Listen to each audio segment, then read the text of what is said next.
আসসালামু আলাইকুম, কেমন আছেন সবাই? আমি আলহামদুলিল্লাহ ভালো আছি। আজকে আবার চলে আসলাম পাহাড়ে বাগানে জঙ্গল কাটার জন্য। আমার সাথে আরিফ আছে, মারুফ আছে আর কাজের লোক আছে। কাজের লোকগুলো ওইদিকে কাজ করতেছে, আমি একটু উপর আসলাম পানি খাওয়ার জন্য। তো ওরা হচ্ছে আজিজনগরের মানুষ, খুব ভালো কাজ করে। ওদের সকালবেলা আসে, বিকেলবেলা চলে যায়। মোটামুটি আলহামদুলিল্লাহ ভালোই কাজ করে তারা, খুব সুন্দর অভিজ্ঞ এই কাজের জন্য। তাদেরকে দীর্ঘদিন দিয়ে আমি কাজ করাই।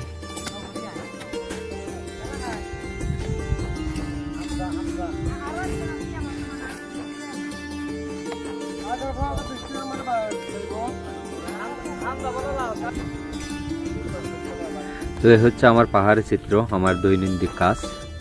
সবাই ভালো থাকবেন, আমার জন্য দোয়া করবেন, আমিও আপনাদের জন্য দোয়া করব। আসসালামু আলাইকুম।